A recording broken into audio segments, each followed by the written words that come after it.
क्या आपने कभी सोचा है कि एक दुबला पतला कमजोर लड़का कैसे द्वितीय विश्व युद्ध के सबसे बड़े नायक में बदल सकता है? कहानी की शुरुआत होती है द्वितीय विश्व युद्ध की तपती भट्टी में। आर्कटिक की जमी हुई चादर के नीचे सदियों से एक राज दफन था। आज विज्ञान की दुनिया ने उसे खोज निकाला है। एक पुराना विमान जिसके भीतर कोई जमा हुआ है और उसके साथ एक रहस्यमय गोलाकार ढाल। ये सिर्फ शुरुआत है एक ऐसी कहानी की जो समय के पर्दे हटाकर हमें ले जाएगी दूसरे विश्व युद्ध की भयावहता में। मार्च 1942, जब पूरी दुनिया युद्ध की आग में जल रही थी, नाजी लेफ्टिनेंट जनरल और हाइड्रा का क्रूर लीडर जोहान श्मिट नॉर्वे के टोन्सबर्ग शहर से एक अद्भुत कलाकृति चुराता है, टेसरैक्ट। ये सिर्फ एक पत्थर नहीं बल्कि अनकही दैवीय शक्तियों का स्रोत है। संगीत थोड़ा तेज होता है, न्यूयॉर्क शहर का शोर सुनाई देता है। उसी दौरान न्यूयॉर्क शहर में एक दुबला पतला नौजवान स्टीव रोजर्स सेना में भर्ती होने की कोशिश कर रहा था। बार बार उसे उसकी कमजोर सेहत और छोटे कद की वजह से नामंजूर किया जा रहा था, लेकिन स्टीव के दिल में देश के लिए कुछ कर गुजरने की आग जल रही थी। एक दिन जब वो प्रसिद्ध इंजीनियर हॉवर्ड स्टार्क के स्टार्क एक्सपो में था, उसने फिर से कोशिश की। अपने सबसे अच्छे दोस्त जेम्स बकी बॉन्ड से वो बस यही कह रहा था, मुझे अपने देश के लिए लड़ना है। और तभी डॉक्टर अब्राहम एरस्किन ने उसकी बात सुन ली। एरस्किन, जो स्टीव के भीतर की सच्ची भावना को पहचान गए थे, उन्होंने स्टीव को सेना में भर्ती होने की अनुमति दे दी। स्टीव को स्ट्रेटेजिक साइंटिफिक रिजर्व में शामिल किया गया सुपर सोल्जर प्रयोग के लिए।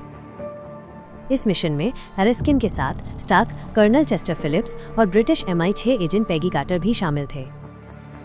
फिलिप्स को एरस्किन के दावों पर यकीन नहीं था कि स्टीव ही सही व्यक्ति है, लेकिन एक परीक्षण में जब स्टीव ने बिना सोचे समझे एक ग्रेनेड पर छलांग लगा दी तो फिलिप्स भी हैरान रह गए। एरस्किन ने स्टीव को बताया कि वो कभी श्मिट के लिए काम करते थे, जब तक कि श्मिट ने सुपर सोल्जर फॉर्मूले का एक प्रोटोटाइप संस्करण चुरा लिया, जिसने उसे अमानवीय ताकत दी, लेकिन दर्दनाक रूप से उसका रूप बिगाड़ दिया। दूसरी ओर श्मिट और डॉक्टर अर्निन जोला टेसरैक्ट की ऊर्जा का इस्तेमाल कर रहे थे, जोला के घातक आविष्कारों और हाइड्रा के विश्वव्यापी आक्रमण के लिए। श्मिट को एरस्किन के ठिकाने का पता चला और उसने एक हत्यारे हेंज क्रूगर को उसे मारने भेजा। एरस्किन और स्टार्क ने स्टीव को सुपर सोल्जर उपचार दिया, उसे फॉर्मूला इंजेक्ट किया गया और वीटा रे की खुराक दी गई। जैसे ही स्टीव प्रयोग से बाहर निकला, लंबा और मांसल होकर, क्रूगर ने एरस्किन को मार डाला और फॉर्मूले की आखिरी शीशी लेकर भाग गया। स्टीव ने उसका पीछा किया और क्रूगर को पकड़ लिया, लेकिन हत्यारे ने जहर की गोली खाकर खुदकुशी कर ली। पीछा करने के दौरान शीशी भी नष्ट हो गई। एरस्किन की मौत और फॉर्मूले के खो जाने के बाद अमेरिकी सीनेटर ब्रांट ने स्टीव को कैप्टन अमेरिका के रूप में राष्ट्रव्यापी दौरे पर भेज दिया, ताकि वो युद्ध बांड को बढ़ावा दे सके, जबकि वैज्ञानिक उसके खून का अध्ययन करें और फॉर्मूले को फिर से बनाने की कोशिश करें। 1943 में इटली में सक्रिय सैनिकों के लिए प्रदर्शन करते हुए स्टीव को पता चला कि बार्न्स की यूनिट श्मिट की सेना के खिलाफ एक लड़ाई के बाद लापता हो गई है। स्टीव ने कार्टर और स्टार्क को उसे दुश्मन की रेखाओं के पीछे ले जाने के लिए कहा ताकि वो बचाव कर सके। स्टीव ने श्मिट के किले में घुसपैठ की, बार्न्स और अन्य कैदियों को आजाद कराया और श्मिट का सामना किया। श्मिट भाग निकला, लेकिन पहले उसने अपना मुखौटा हटाया और अपना लाल खोपड़ी जैसा चेहरा दिखाया, जिसके कारण उसे रेड स्कल का उपनाम मिला। स्टीव ने बार्न्स और अन्य आजाद हुए कैदियों को हॉलिंग कमांडोज बनाने के लिए भर्ती किया।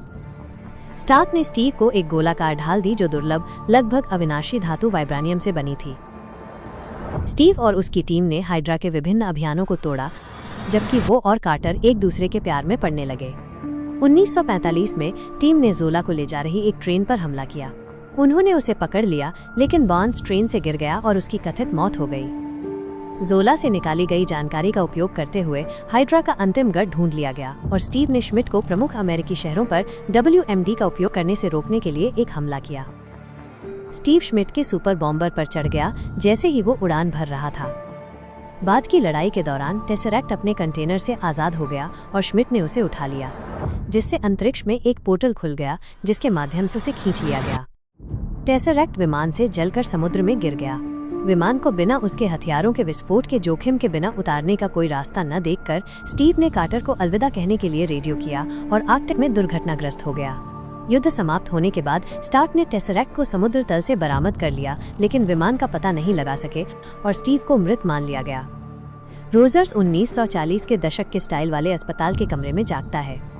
एक बेसबॉल खेल का रेडियो प्रसारण सुनकर, जिसमें उसने 1941 में भाग लिया था, रोजर्स को संदेह होता है और वह कमरे से भाग जाता है।